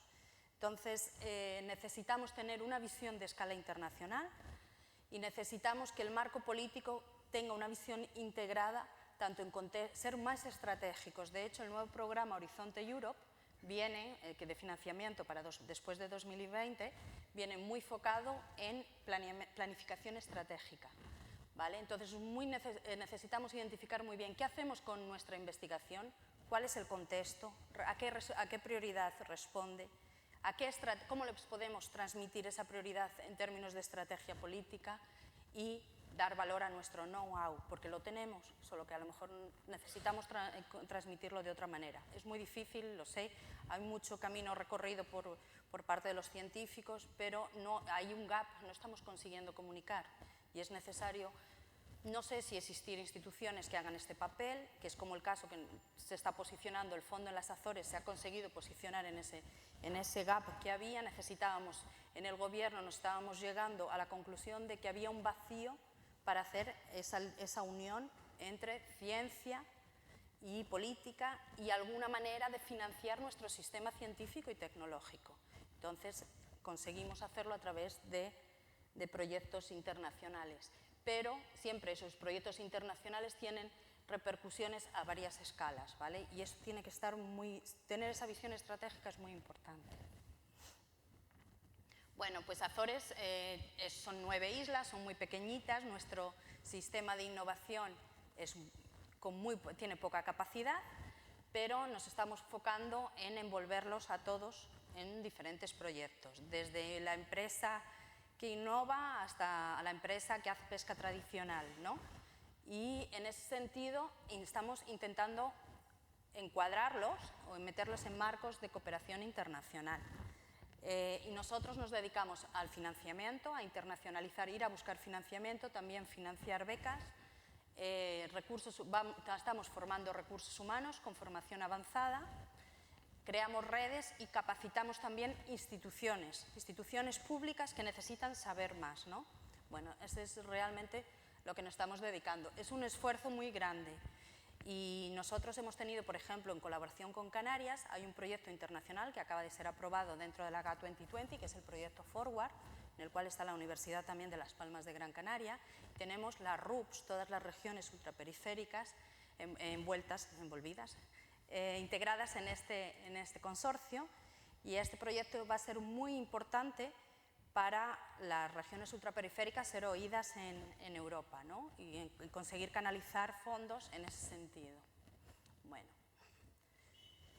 daros nuestra perspectiva muy práctica. Estos son los proyectos en el área del mar que nosotros estamos liderando. Yo lidero el Mystic Seas y el MARSP, pero bueno, tenemos participación en todo. El Mystic Seas 1 y 2, ya estamos en una segunda fase y quizás en una tercera. Lo que hace es la Dirección General del Ambiente de Europa nos ha hecho una contratación directa, la hemos ganado, la hemos escrito, para implementar la Directiva Cuadro Estrategia Marina en Azores. No en Azores, en ayudar al Gobierno de Azores, al Gobierno de Madeira y al Gobierno de Canarias y al Gobierno Nacional español y portugués a implementar la Directiva Cuadro Estrategia Marina. En esta misma call, nosotros somos líderes de pero en esta misma call existe este proyecto que es muy interesante y en el cual también participa Ecoaqua, que es el INDICIT. El INDICIT usa las tortugas como bioindicadores para los microplásticos, para acompañar el desarrollo de la nueva Directiva Europea de Microplásticos. Es muy interesante, nosotros lideramos la parte de la Macaronesia y contamos con investigadores que están en el campo todos los días, ¿no? Otros proyectos interesantes podría ser el MARSP. El MARSP lo que hace es apoyar la implementación de la Directiva de Planificación Marina en la Macaronesia, ¿no? Y este proyecto, a pesar de tener la componente del planeamiento espacial marino, no tiene el clima a nivel europeo. Es una cosa bastante extraña, ¿no? A tener indicadores de cómo vamos a usar el mar, cómo vamos a ocupar el espacio, pero no tenemos indicadores de cambio climático. De ahí mi llamada de atención a la necesidad de articular los instrumentos políticos que tengan que ver con el mar y con el cambio, ¿no? Pero bueno, en el MARSP lo que hacemos es, hay diferentes estados de desarrollo de la planificación marina. Azores está bastante avanzado en la parte de las áreas marinas protegidas, Madeira está bastante avanzado en los planes de situación del uso y de las licencias, y Canarias está en una fase de preplanning. Todavía no existía hasta hace bien poco una directiva, la directiva no había sido transpuesta a escala nacional y ahora ha sido ya transpuesta el año pasado, y el equipo de Ecoaqua y junto del IEO y con el apoyo del Gobierno de Canarias y del Gobierno español están implementando la directiva en una fase de integración de los stakeholders, ¿vale? Y también de las plataformas.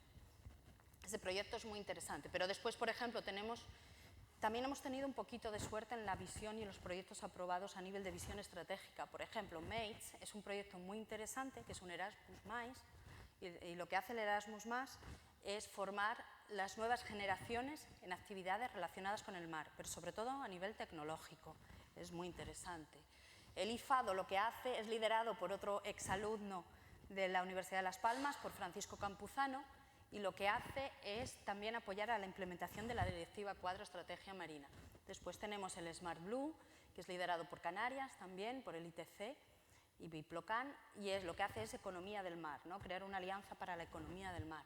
Y bueno, después existe, por ejemplo, el Marineo, que antes había hablado alguien del Copernicus. Lo que nosotros hacemos es lanzar un concurso público para ver qué empresas pueden presentar mejores servicios para observar el océano, ¿no? Y cuáles son las prioridades. Europa tiene varias prioridades. Uno es la migración, controlar la migración, otra la contaminación marina, y el cambio climático está incluido aquí. Y bueno, y después hacemos parte de la red Eurocian, que ha sido muy importante para nosotros para subir el fondo y ayudar al fondo regional a ir a captar toda esta financiación. De momento existen otros proyectos en otras áreas, pero estos yo consideré que eran los más importantes a nivel de cooperación internacional. Hablar que en las Azores, un poquito del cambio climático en las Azores, ya que estamos en el tema.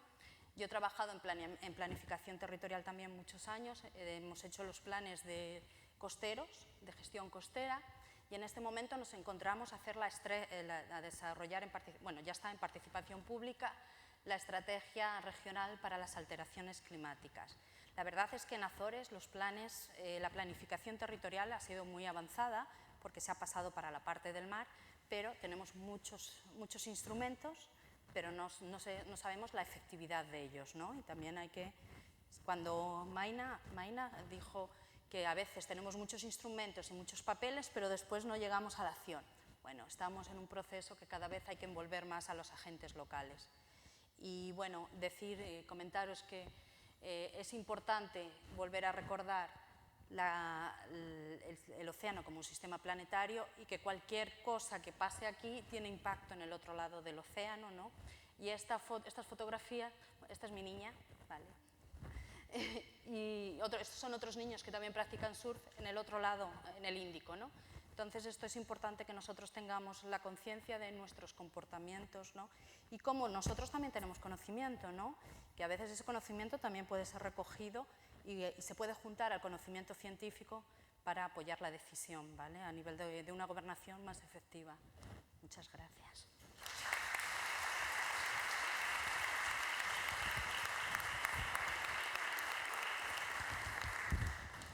Perdón, no me acordaba.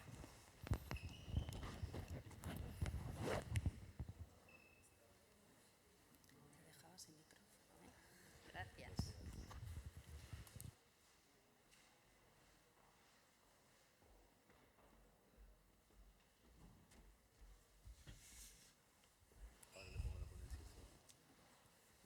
Aquí, donde tú quieras. Bien, a continuación, don José Luis Muñoz, director general del AET Climate de KIC Spain, que es un centro español de innovación en cambio climático, que pertenece a la iniciativa europea Climate KIC, si no estoy equivocado.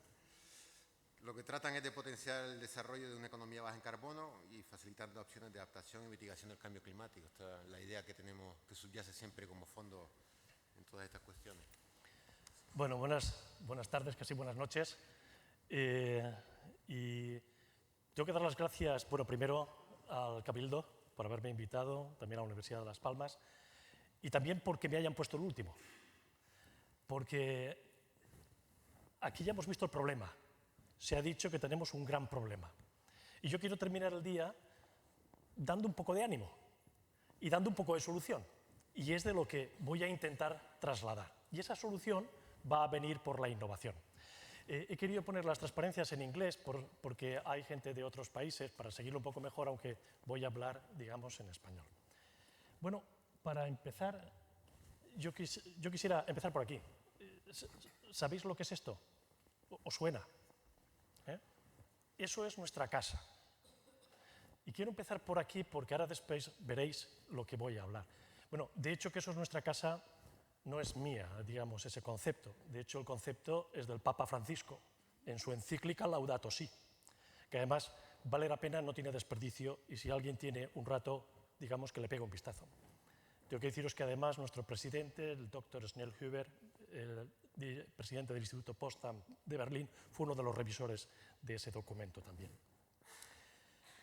Aquí ya nos han dicho antes del efecto planetario de los océanos. Yo diría, esta casa la tenemos mal. Es decir, en nuestra casa, ya lo habéis visto esta tarde aquí, lo que se ha planteado y algo tenemos que hacer. Porque lo que sufrimos son cosas de este estilo. Esta transparencia tampoco es mía, esta es de Advanced Leadership Foundation. Son los que, entre otros, trajeron aquí a Obama hace, digamos, unos meses y donde pues hemos tenido relación con ellos y trabajamos también juntos en temas de economía circular. Bueno, esto no sé si pasa. Ahora, ¿qué es ClimateKick? Mirad, el nombre es difícil, es raro, pero es la comunidad de innovación y conocimiento en cambio climático. Es la iniciativa de la Unión Europea, yo ampliaría un poco más, de Europa en innovación y cambio climático. Y esa comunidad lo que pretende es dar solución a lo que casi antes Santiago, Luz, habéis planteado. Es decir, tenemos muy buenos científicos, tenemos mucho talento, tenemos mucho conocimiento, pero allá en el año 2009 la Comisión Europea se planteó, dice, invertimos mucho dinero en los programas marcos de I+D+I. Ponemos muchísimo dinero, se ponen miles de millones de euros. Sin embargo, lo que ocurre es que después nuestras empresas no utilizan esa investigación para generar productos y servicios. Las empresas no lo utilizan. A diferencia de lo que ocurre en otros sitios. En Estados Unidos sí que se hace. Incluso en Asia. Entonces quisieron crear algo parecido, miraron y dijeron, hombre, el MIT, el MIT americano, esa relación público-privada, rápida, talento, para ver si da solución a algo y se pone en marcha y se mueve la economía. Y eso fue la creación del EIT, que es el Instituto Europeo de Innovación y Tecnología, y de las KICs, de las Comunidades de Innovación y Conocimiento, trabajando en lo que se llama el triángulo del conocimiento, centros de investigación, universidades, empresas, y en nuestro caso, además, incluimos otro vértice, que hablamos de la pirámide del conocimiento, que son las entidades públicas, especialmente los gobiernos regionales y las ciudades. ¿Por qué? Porque tienen la capacidad normativa o tienen la capacidad de incentivar determinadas acciones. Bueno, pues aquí, no sé si lo di bien,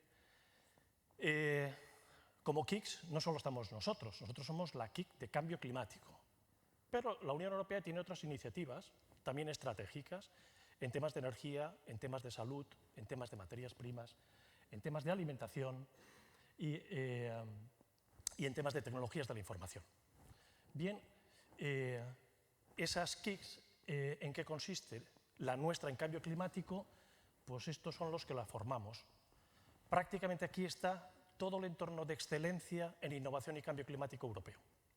Más de 350 partners, en donde aquí podéis ver entornos pues, de empresas, desde Bayer, Veolia, Suez, Ferrovial, etc. O, por ejemplo, aquí está la Universidad Imperial College de Londres, Oxford, TU Berlín, Delft-Utrecht, el ETH de Zúrich, etc. O en nuestro caso, la Politécnica de Madrid, Politécnica de Valencia, etc. Bueno, ¿dónde estamos? Estamos aquí. Y aquí veis que estas tartitas, prácticamente el 50% del entorno que está con nosotros, vienen de empresas. Son empresas, porque son los que tienen que utilizar. Pero tenemos un tercio aproximadamente de centros de investigación y universidades. Y después tenemos aproximadamente un poco menos de una cuarta parte que son entidades públicas, o sea, gobiernos regionales, ciudades o ONGs. Entre otros, por ejemplo, por la ciudad de Helsinki, o aquí tenemos, por ejemplo, a Valencia, a Málaga, o tenemos a Birmingham o a Frankfurt, ese tipo de entidades. O, por ejemplo, la Xunta de Galicia o la Comunidad Valenciana, por ejemplo, en gobiernos regionales. Bien, ¿qué hemos conseguido en estos años que hemos estado haciendo? Bueno, pues hemos generado más de 1.200 empresas, más de 1.200 startups punteras, innovadoras, que son tractoras de otras acciones. Eso ha dado lugar a que se ha generado una financiación de más de 2.500 millones de euros. Y que además esas startups directamente han atraído más de 570 millones de euros de inversión directa. Bueno, hemos generado más de 367 productos y servicios.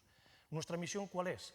Trasladar ese talento y ese conocimiento que tenemos en nuestros actores, en universidades, centros de investigación, trasladarlo a productos, para que esos productos hagan frente al cambio climático. Productos y servicios para hacer frente al cambio climático. Y después que sean sostenibles.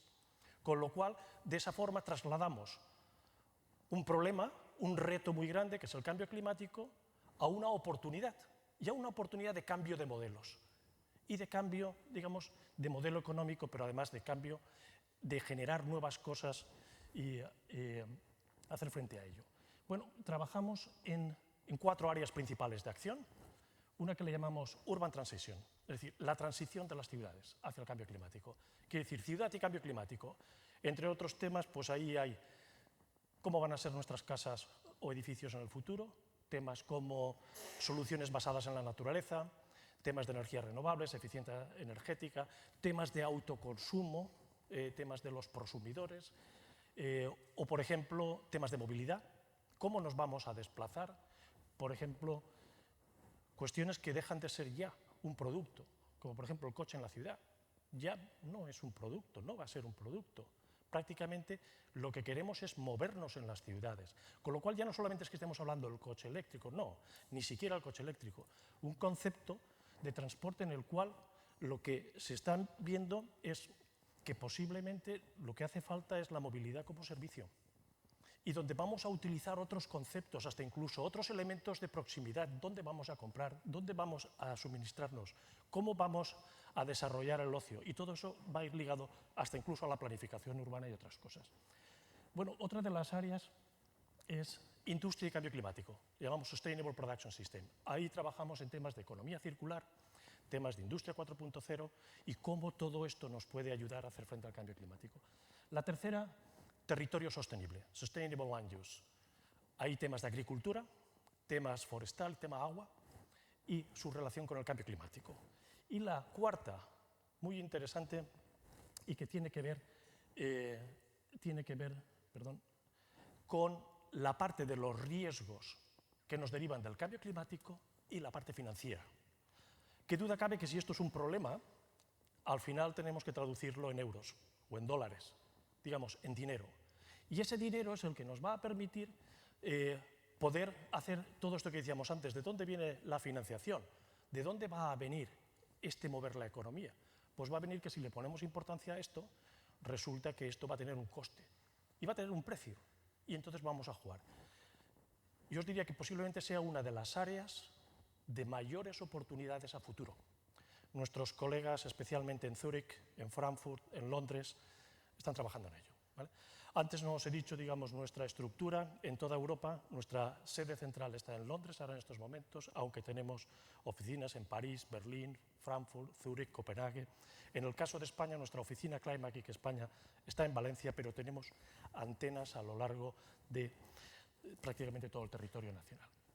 Bueno, ¿qué hacemos nosotros? Mirad, trabajamos en la innovación desde la idea hasta escalar esas buenas ideas que pueden convertirse en algo grande. Y en esa ideación pues tenemos una serie de programas para trabajar en ideas, para ver aquellas que son las mejores, aquellas que son tractoras de otras cosas grandes que podemos hacer. A las buenas que hacemos después las aceleramos, porque lo que queremos es rápido al mercado, para hacer frente a este problema del cambio climático y para que vayan dando una solución. Pero después lo que nos interesa es que esas ideas se puedan escalar y sean replicables y se puedan trasladar para resolver el problema de nuestra casa. Después tenemos también programas de formación, porque, claro, este nuevo reto lo que necesitamos es toda una serie de actores que tienen que estar formados, que tienen que saber hacer frente a ello y que, bueno, pues necesitan tal vez unas nuevas herramientas.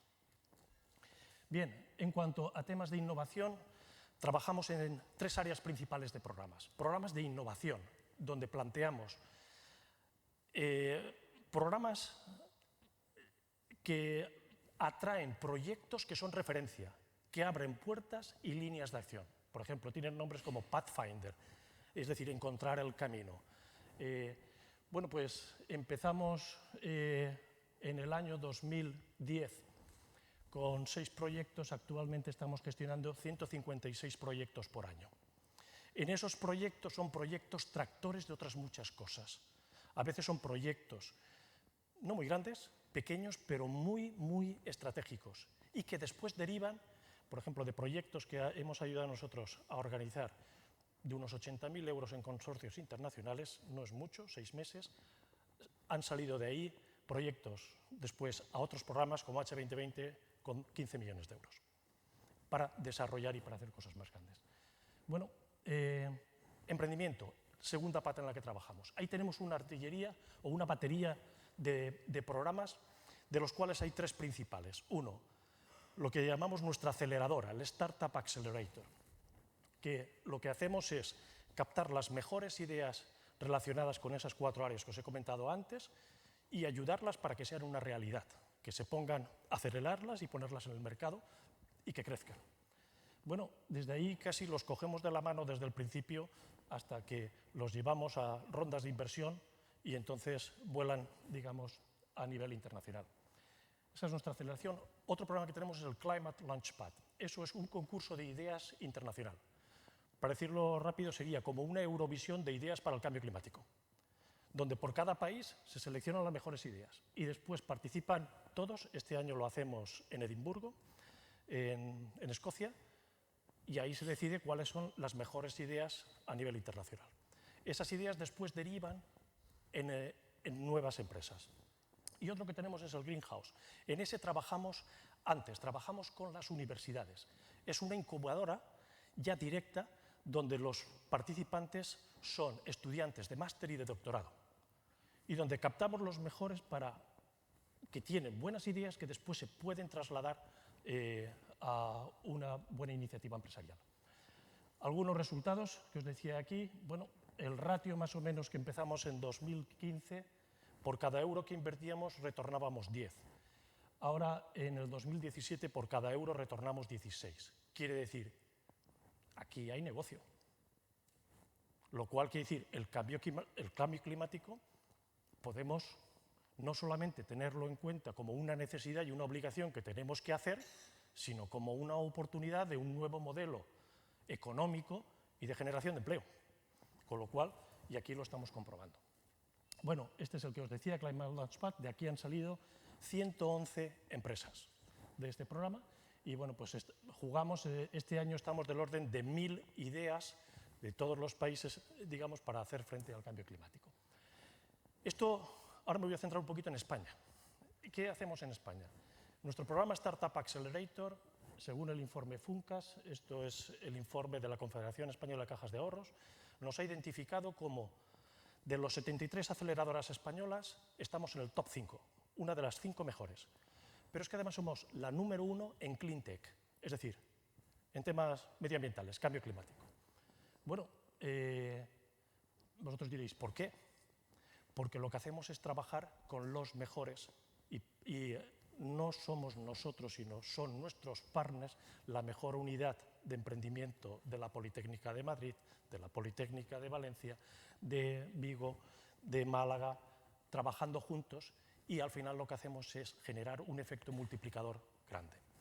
Bueno, en educación, cosas que hacemos, por ejemplo, ahí tenemos una batería de programas. De hecho, yo te voy a decir que con gran acierto, desde el Cabildo de Gran Canarias y la Universidad de Las Palmas, mañana se hace aquí una iniciativa que es el Climazón.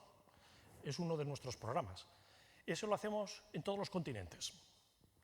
Este año son cerca de 120 ciudades en el mundo. ¿Qué es lo que hacemos? Un hackathon. 24 horas trabajando en cada ciudad por un reto y el ecosistema emprendedor dando soluciones a ese reto. ¿Qué hacemos? Unimos a aquellas ciudades que tienen los mismos retos. Y igual pues, podemos estar trabajando desde Las Palmas con Tokio o con México, DC o con Galway, por ejemplo, que será uno de los entornos posiblemente de colaboración. Intercambiando opiniones, intercambiando ideas y trabajando todos juntos en un aspecto mundial. Ese es uno de los programas. Pero, por ejemplo, tenemos otros. El programa Pioneros, por ejemplo, es de movilidad profesional de alto nivel. Dejadme rápidamente que os cuente una anécdota de este programa Pioneros, para que veáis cómo trabajando bien se pueden conseguir cosas. Ese programa en concreto, tiempo atrás lo coordinamos nosotros desde España. Hemos generado más de 1.300 expertos en toda Europa, que les llamamos pioneros. ¿Quién es un pionero? Un pionero, yo podría decir, cualquiera de los que estáis aquí sois un pionero. Es gente profesional de alto nivel que tiene temas entre manos en los que está trabajando pero lo que hacemos en este programa, que es un programa de formación, es sacarlos de su entorno en el que están. Si están en una universidad, lo que hacemos es trasladarlos a otro entorno distinto al suyo. Si vienen de una universidad, igual los mandamos a una empresa durante un mes y a nivel internacional, con sus ideas de proyecto para trabajarlas. Si vienen de una empresa, igual a una entidad pública. Si vienen de una entidad pública, pues igual a una pyme. Y vamos cruzándolos y además en el entorno europeo. ¿Qué ocurre? Estamos generando innovación y además innovación disruptiva. Porque lo que estamos haciendo es sacar a la gente de su entorno de confort, de sus clubs, para romper esos entornos y generar soluciones con su gran talento e ideas. Ese programa en concreto, cuando hace unos años aquí lo ejecutábamos, teníamos una cuestión. Ese programa, aproximadamente la gestión de ese programa nos costaba del orden de unos 6.000 euros por cada pionero, entre formación, que les formamos en lo que llamamos nosotros transition thinking, es decir, cambiar el esquema, el switch de hacia dónde tenemos que trabajar. Y después les dábamos una ayuda de 8.000 euros para hacer 2 emplazamientos en aquel momento. Ahora es menos, ahora es solo un emplazamiento. 2 emplazamientos. Un mes salías de tu casa y te ibas dentro de tu país a otro sitio distinto y a trabajar. Y después el segundo, eso ocurría en mayo, y después en septiembre te ibas a nivel internacional. ¿Vale? ¿Qué ocurrió? Aquí en España teníamos una crisis de caballo. Gran cantidad de gente de institutos tecnológicos, centros de investigación, que habían salido al paro con un ERE. Arquitectos en paro, así. Bueno, ¿qué ocurría? Teníamos una cuota de 30 cada uno, cada país. Nosotros, como coordinábamos esto, decíamos, aquí tenemos gente valiosa a tope. Vamos a ir a colocar el máximo número de pioneros que podamos. ¿Qué ocurría? En otros países no motivaban estas cifras. Los 4.000 euros por mes pues no motivaban, en Alemania no motivaba, en Reino Unido no motivaba en otros entornos. El profesional dice, pues sí, casi no me pagan ni el sueldo.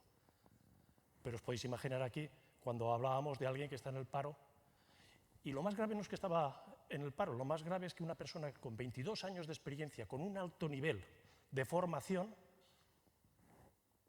decía, ¿y yo aquí? Bueno, yo os tengo que decir que en mi equipo teníamos el mismo que gestionaban, en otros casos no cubrían su cuota de 30, cubrían igual solo 15, y nosotros decíamos, pues para España, que nosotros tenemos de más. Nosotros gestionábamos más de 60, porque los que no cubrían el resto de países, nosotros decíamos, aquí. Y no solo aquí, sino que además Portugal también, porque nosotros estábamos también, digamos, un poco en contacto con Portugal, decíamos, en Portugal hay muchísimo talento, y pioneros de Portugal, de Villarreal, de Aveiro, de Lisboa, también nos incluíamos. Bueno, ¿qué ocurrió con eso? Que hemos generado, no solamente rescatamos a esa gente del paro, pero claro, un parado no podía participar en el programa. Entonces, la cuestión era negociar, y negociamos que pudieran presentarse a la selección, y si eran seleccionados, solo tenían después que darse de alta como autónomos. Fenomenal. Sin darnos cuenta, hemos generado empleo. ¿Qué ocurrió con esa gente? Esa gente, os podéis imaginar, uno que sale del paro y le dices, no, tu puesto va a estar durante un mes en el Departamento de Energías del Ayuntamiento de Frankfurt. Y con el talento, vamos, era comérselos. Esa gente después ha continuado. Ahora tenemos hasta, es curioso que a veces nos llama y dice, oye, que lo que queráis, estoy en Canadá, en el Ministerio de Medio Ambiente de Canadá, pioneros nuestros, otros en Argentina. Otros han quedado a veces en el departamento de motores de Rolls-Royce en Reino Unido. Otros han vuelto aquí. Pero ¿qué hemos hecho? Sin darnos cuenta hemos generado gente valiosa que los hemos rescatado y os tengo que decir que eso con mucho sacrificio, de fines de semana, de muchas noches sin dormir, pero fijaros, tenemos 1.300 expertos de donde prácticamente yo os diría que 250 son españoles y portugueses. ¿Vale? Bueno, pues fijaros cómo en un programa que estaba previsto solo para formación, sin darnos cuenta, hemos generado empleo de nivel y hemos utilizado gente muy valiosa para hacer frente al cambio climático. Bueno, tenemos otros programas, por ejemplo, la Journey. La Journey es un programa de 5 semanas. Se hacen 2 semanas y en 3 países distintos. Igual empezamos 2 semanas en el Imperial College de Londres, 2 semanas en el ETH de Zúrich, 1 semana en Madrid, por ejemplo. ¿Quiénes son los alumnos? Los mejores alumnos de máster y doctorado del mundo. tenemos ese talento. Claro, os podéis imaginar, cuando tenemos ese talento, la materia prima es lo necesario. Nosotros solamente lo que hacemos es guisarlo. Con lo cual, el resultado os puedo decir que extraordinario lo que sale de ahí. Bueno, si le podemos dar esto. Mirad, esto, por ejemplo, es el climazón que hicimos el año pasado, las ciudades que participaron y cómo agrupadas por retos para trabajar juntos y compartir experiencias. Solamente, ya acabo, una pincelada de cosas que hacemos aquí, por lo que se decía antes. Se tendrán que poner el entorno político y el entorno científico para poder ayudar. Fundamental, fundamental. Mirad, hacemos cuestiones como esta. Esto le llamamos nosotros un ideator. Ahí juntamos expertos, ahí no sé si reconocéis, entre otros, a Teresa Rivera. Esto no es cuando era ministra, esto era antes, esto siendo directora del IDRI en París. Con ella, esto es una reunión en Valencia, donde también está Daniel Calleja, el director general de la DGMB, y entre otros aquí el presidente del puerto, el presidente de la Cámara de Comercio, etc. Poner los actores para decir, tenemos que intentar resolver esto y todos trabajar juntos a hacer esto. De ese tipo de acciones os puedo decir que salen cosas muy interesantes. Ahí, entre otros, está el presidente del Grupo Español de Crecimiento Verde, gente de Ferrovial, etc. ¿Vale? Bueno, esto, por ejemplo, es en Valladolid, con Juntos por los Bosques, donde de ese evento estratégico, de ahí salió incluso una propuesta al Senado para trabajar en gestión forestal sostenible. Curioso, salió aprobada por todos los partidos políticos. Cuando pones a trabajar a todos juntos y tenemos mucho talento, se pueden conseguir cosas. Bueno, esto es en el Congreso Internacional del Cambio Climático, ahí está José Fiscal, el consejero de Medio Ambiente de Andalucía. Esto, por ejemplo, es con la Ley de Cambio Climático y Transición Energética, en donde lo mismo también, uniendo esfuerzos todos los actores y donde nosotros pinchábamos en el entorno de la innovación, el tema del conocimiento como herramienta para poder hacer frente a todos estos requisitos. Este, por ejemplo, es otro evento en Madrid, Reinventing Cities. Aquí lo hacemos junto con C40, la organización internacional, nosotros y el Ayuntamiento de Madrid. Madrid aquí puso, esto es una especie de competición internacional, donde pones 4 iniciativas. Aquí eran 2 solares y 2 edificios, para ver cómo se cambian para hacer frente al cambio climático. ¿Qué tipo de modelo sería? Bueno, pues juntamos 200 personas. Aquí no solamente habían inversores, arquitectos, ingenieros, etc. No. Aquí había nuestra gente de Bellas Artes. Aquí habían ONGs, aquí habían creativos, aquí había de todo. Bueno, os tengo que decir que Madrid está, digamos, en las fases finales compitiendo con las mejores ciudades del mundo en este asunto y con unas posibilidades grandes de salir. Aquí, por ejemplo, con gente de la Comisión Europea, uniendo otras iniciativas, otros proyectos europeos con los que intentamos buscar sinergias.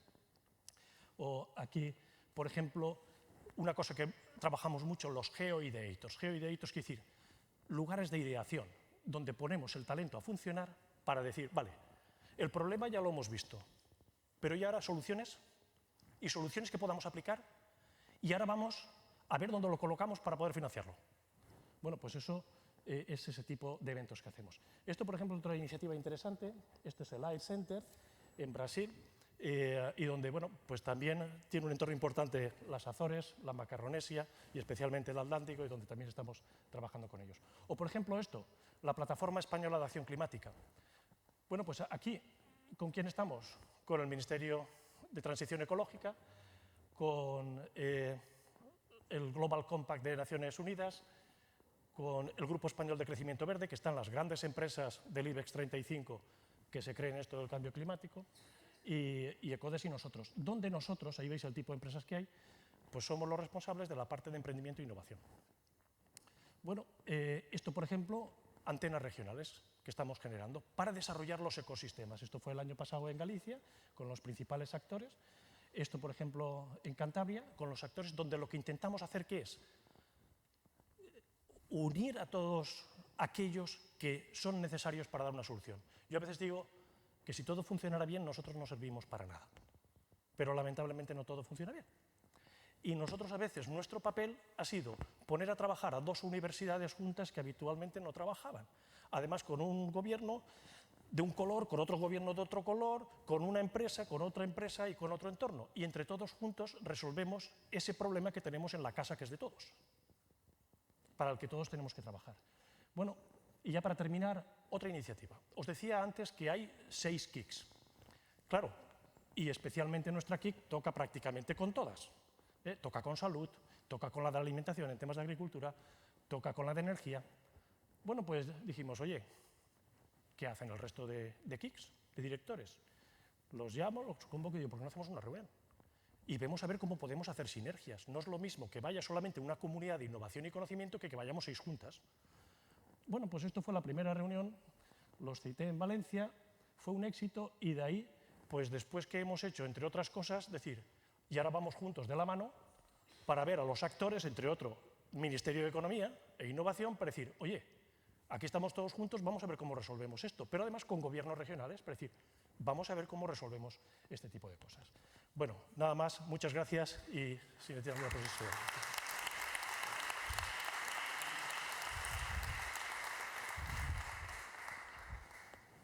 Vale, gracias.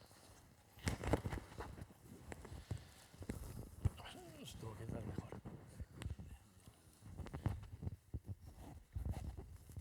Bueno, yo, Alonso creo que se ha ido. La sesión de esta tarde, pues, la hemos finalizado, hemos repasado todas las evidencias científicas. Mañana se seguirá a las 9 de la mañana, creo, si no recuerdo mal, con la siguiente etapa. Muy bien, muchas gracias.